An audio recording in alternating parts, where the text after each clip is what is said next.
After the Rain is a love story between a 17-year-old girl and a 45-year-old divorced father. Except it's not. But I got your attention, didn't I? I don't think it's crazy to assume most people come to anime and media in general to be entertained, whether you find that in heart-racing suspense, comedic antics, saccharine romance, or elsewhere. But, in my opinion, just as valuable as the moment-to-moment experience is the overarching narrative, what it's trying to say. Grave of the Fireflies isn't fun, but it was a deeply meaningful experience and fundamentally shaped the way I engage with the world around me. I wouldn't have passed it up for anything. And that's when we get to the stories that are a bit weird. In this case, I'm not referring to works that are entertaining for the very fact that they engage with these taboos, such as Eromanga Sensei and Uzumade. Kamimashita's got a good video outlining the value behind those types of shows if you want to see that angle, though there may be some overlap between shows that fit that description and the description of what I'll be discussing here. No, what I'm talking about today is stories that necessitate the unpleasant or taboo in order to say what they are trying to, and After the Rain is the perfect example. It doesn't overcome its premise. Rather, that initial step is the foundation upon which the story and all the themes that come with it are now enabled to unfold. The unique character dynamic between Tachibana and Kondo is only possible because of their distinct goals, faults, and yes, their age. Age is a defining attribute of who we are, on the more tangible side with its implications of experience and physical and mental maturity, as well as what it means from a societal perspective, how it affects people's perception of you. After the Rain is interested in touching on both.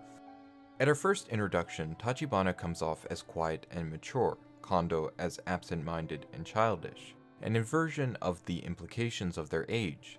However, as the show develops, we find the conversation being presented is a far more nuanced one than a simple subversion of expectations. We see the immaturity in Tachibana's actions, and the subtle maturity to Kondo's character. Beyond just the concept of maturity, we see a conflict presented in the very nature of these characters, which has been clearly shaped by their age. Kondo is resigned to his circumstances. The fight between his true passion, writing, and his first love led to him losing both. Now, as he's so apt to remind Tachibana of, he's old. It's too late for him.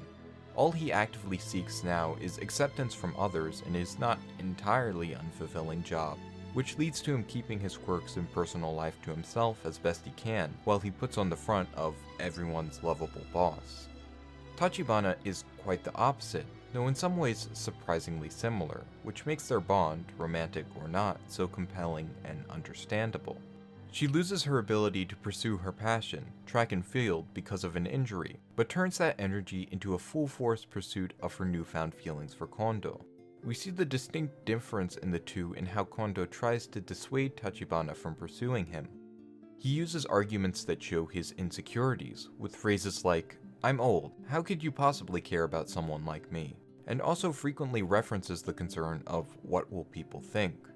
Though posed as a rhetorical question to show Tachibana that she should give up on her interest, in reality it is a reflection of his personal concerns, that deep desire to be loved, appreciated, and accepted.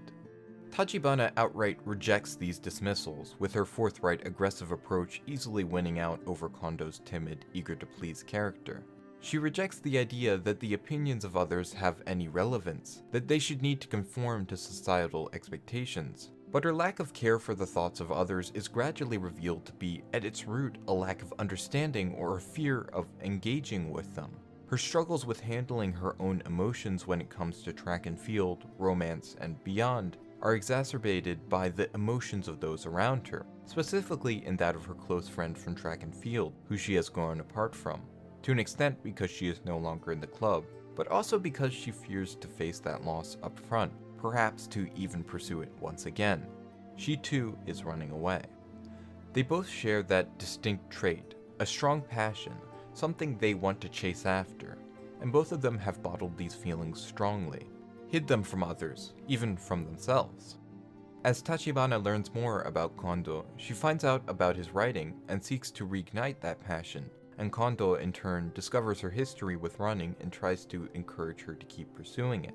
They both failed to see or acknowledge the lack in themselves, but that unique understanding from the perspective of someone who has been through a similar circumstance is exactly why they can see the faults in each other, and why they can really get through to one another. Kondo constantly reflects on the past, overcome with a desire to relive those long-gone days. But in his time spent with Tachibana, and in a meeting with an old friend who never gave up on his passions, both of which rekindle many memories, he comes to realize that life is what you make of it, that you can still be classmates 30 years later if you have the right perspective.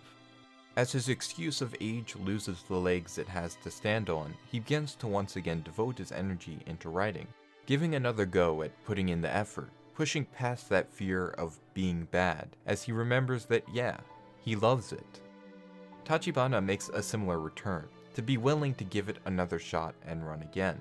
Even though she thought that with her injury she'd lost it all and was ready to give up, it isn't the end, and she can feel that wind in her ear again, if she's willing to try for it.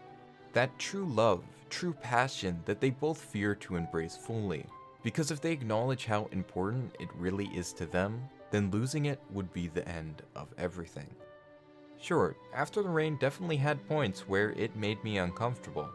It's hard to look past their ages, but the thing is, you shouldn't. I know some people say that if you can just ignore it for the first stretch, then you get to the good part as the romance aspect fades, but that's kind of missing the forest for the trees. Their age and the romantic aspect is central to their dynamic and to the theming of the show as a whole, even in the parts that are admittedly a bit off-putting. What's important though is that the show uses these aspects to tell a story it could only tell in this way. The relationship of these characters would be fundamentally different if their ages were changed, and the underlying sexuality to it is equally valid. Tachibana is in the midst of adolescence, becoming aware of others as she discovers who she is. For her to desire that their relationship be a purely platonic one would go against everything about her character that has been established, and that plays a role in her development and behaviors far outside of this one aspect. After the Rain delivers a meaningful story about love, dreams, and maturity, and if I've got to be a little uncomfortable to get its message, well, I think it's worth it. Sometimes those unpleasant emotions can be among the most valuable. Thanks for watching. I know this subject has been tackled before, but I felt like my personal approach was different enough to warrant being shared regardless. Special thank you to my patron Talon, and if you want to support what I do, you can donate to me on Patreon at patreon.com/KoiReviews. $1 gets you access to the patron exclusive Discord, which I'll frequent. You can follow me on Twitter at KoiReviews, and I'll see you in the next one.